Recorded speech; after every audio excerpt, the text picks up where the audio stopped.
Да что? Надеюсь, мы не умрем.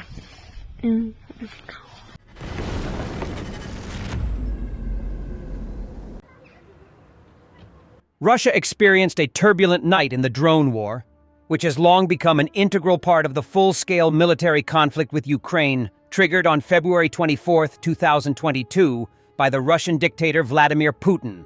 In addition to attacking Russian oil depots and yet another Russian refinery, Ukraine also carried out an airstrike on the Russian gas storage facility at Pantsir-S.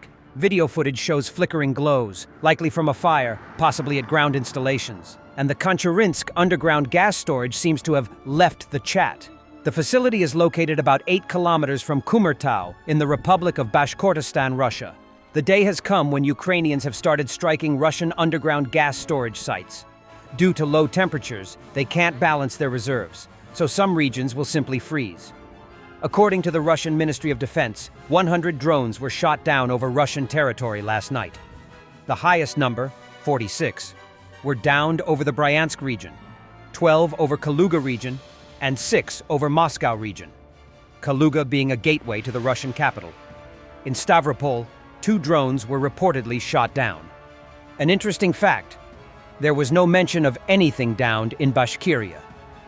Another point of note, last night the Russian Ministry of Defense reported 57 drones shot down between 8 p.m. and 11 p.m. Moscow time. But it's unclear whether these are included in the total of 100 drones for the entire night, as the morning briefing did not specify a precise time range.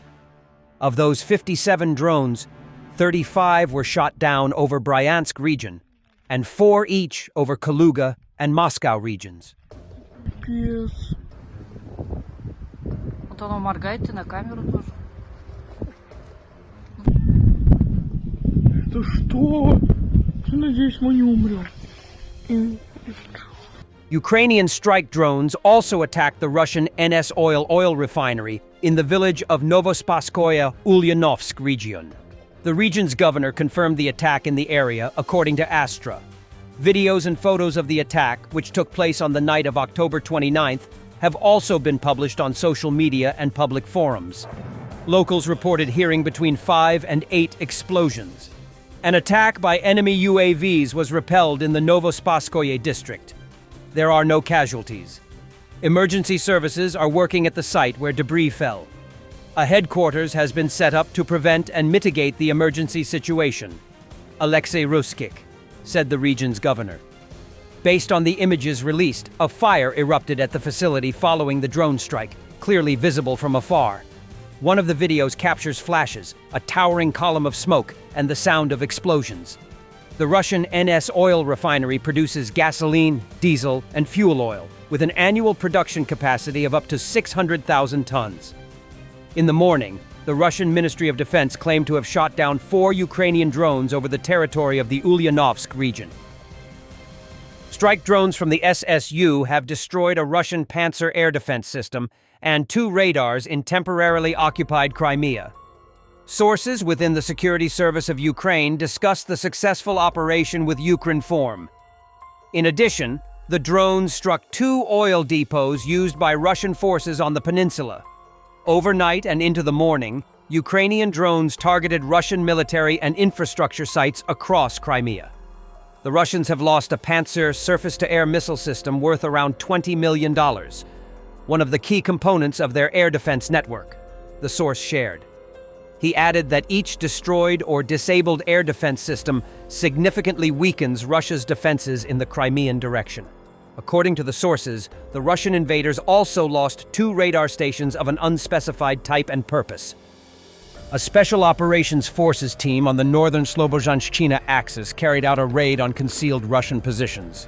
After silent approach and drone reconnaissance, the operators eliminated a group of 3 Russian soldiers. Ukrainian special forces regularly slip behind Russian lines to strike supply hubs, ambush convoys, destroy railways and command posts, and snatch prisoners or intelligence, small, high-impact raids that punch far above their size. These covert operations, carried out by elite SSO and intelligence-led units, repeatedly disrupt logistics, force Moscow to divert troops to rear area defense, and sow confusion deep inside occupied territory. Night raids, sabotage of rail and fuel lines, and targeted assaults on command nodes have become a persistent problem for Russian rear areas, steadily eroding their ability to sustain frontline operations. The result? Fewer safe supply routes, slower reinforcements, and rising Russian losses and panic behind the front. In Donetsk region, drone pilots from the Phoenix Separate Regiment of Unmanned Systems repelled another Russian assault. 12 armored vehicles were destroyed, including 4 tanks, 2 IFVs, and an MTLB. Around 40 Russian soldiers from a sabotage group were eliminated. Russian forces are intensifying their push toward the key town of Pokrovsk, a strategic logistics hub in eastern Donetsk, with reports indicating around 11,000 Russian troops attempting encirclement and small unit infiltrations into the area. Ukrainian officials deny that the town is fully surrounded, stressing that while the situation is very difficult, Ukrainian forces still control Pokrovsk for now. On other fronts, the Ukrainian defense reports that since early October, they have liberated another 3 square kilometers of territory in Donetsk and cleared over 200 square kilometers of infiltration and sabotage behind the lines. Meanwhile, civilians continue to endure frequent shelling. The region's authorities report 22 separate shelling incidents in one day, residential buildings and infrastructure hit, and hundreds of civilians, many children, evacuated recently from frontline villages. The battle for Donetsk has entered a phase of escalating pressure, and the outcome in towns like Pokrovsk may shape Moscow's ambitions to claim the region and Kiev's efforts to hold the line. Zelensky made a statement about the creation of a special tribunal for Russia.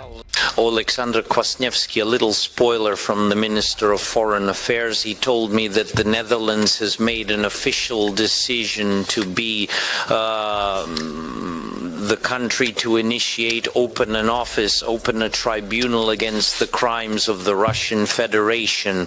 We are grateful for this. This is very important. We are confident that the war will end. And when we say we want a just peace, above all, we want a tribunal for all criminals. We are very grateful that after a rather lengthy consideration of this issue, it is very important that you made such a decision. For us, it is a signal that justice does exist and justice must prevail. Thanks for watching, and don't forget to subscribe. Also, if you want to support Warthog Defense, please become our member and get early access to new videos, exclusive members-only videos, and become administrator in comment section. The membership link is in the description. Rescues every day. We had a guy last week at 6 rescues in 6 days. You know, he's doing the job every day.